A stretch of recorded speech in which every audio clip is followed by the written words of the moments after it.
हा एक मर्यादित स्वरूपाचा पूर्ण मध्ये राऊंडिंग असणं आणि अनेक ऑपोजिशनचे पार्टीज या सगळ्यांच्या एक व्ह्यू पॉइंट जो तयार झाला या देशातल्या निवडणुका या निपक्षपातीपणानं होत निवडणूक आयोग हा तर स्वायत्त संस्था आहे, निष्पक्ष असली पाहिजे आणि सर्व राजकीय पक्षांना समान न्याय देण्याची भूमिका ही त्या आयोगाकडनं अपेक्षित आहे. पण संवैधानिक आयोग ज्या पद्धतीनं या देशामध्ये त्याचा कारभार अथवा त्याची कामकाजाची जी पद्धत आहे त्याच्यावरून एक स्पष्ट दिसायला लागलंय की निवडणूक आयोग has become a party to the politics. म्हणजे त्याच्या निपक्षपातीपणावरच संशय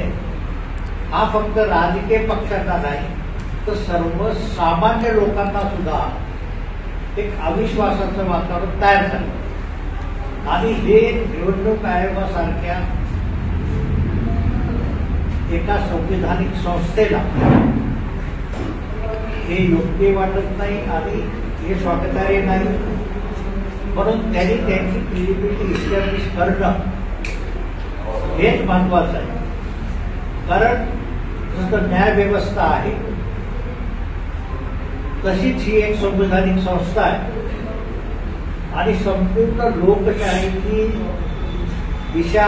लोकशाहीचं निपक्षपातीपणाने निवडणुका होणं आणि सर्व जगामध्ये एक आपली सर्वात मोठी लोकशाही असं भाषण देऊन चालत नाही तर सर्वात मोठी लोकशाही ही विकोप आहे आणि याच्यावर जगातल्या जवळजवळ सर्व देशांचा विश्वास आहे.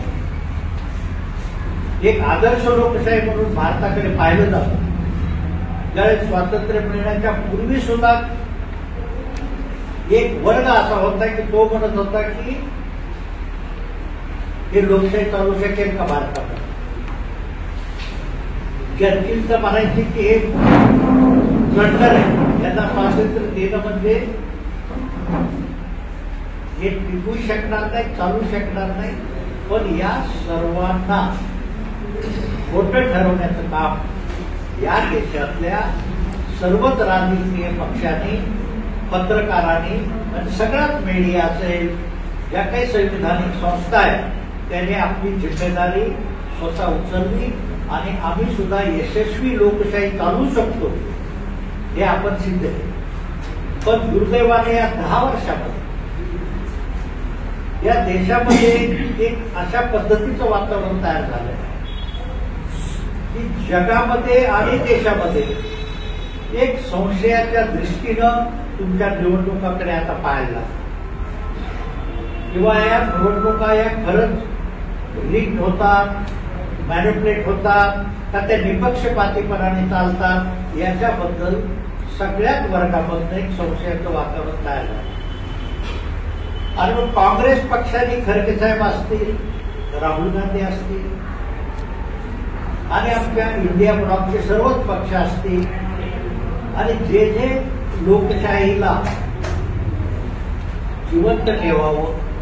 वाढवावं या विचाराची जे कोणी पॉलिटिकल नॉन पॉलिटिकल फोर्सेस असतील, एनजीओज असतील त्या सर्वांच्या विचारांना एक संशय निर्माण झालाय आणि याला कुठेतरी आपण अवेअरनेस आणला पाहिजे. आणि तो एक मुख्य मुद्दा घेऊन प्रदेश काँग्रेसने सुद्धा आज मतदार दिवस आहे आणि त्याचं औचित्य साधून प्रत्येक जिल्ह्यामध्ये जे जे प्रमुख नेते आहेत त्या प्रत्येक जिल्ह्यात त्यांना सांगितलं गेलं की आपण प्रेस घ्या, प्रेसचे जे आपले मित्र आहेत त्यांच्या माध्यमातून मतदार दिनाच्या दिवशी मतदार जागृतीचं काम आणि आयोगाचे सुद्धा डोळे उघडण्याचं काम आणि त्यांना जाणीव करून देण्याचं काम की तुमच्यावर पूर्ण देशाचा एक विश्वास आहे, जग तुमच्याकडे बघतंय तर तुम्ही भाजपचे कार्यकर्ते म्हणून काम करू नका तर तुम्ही या देशाची संविधानिक महत्वाची संस्था आहे तर त्याची जाणीव ठेवून काम करा.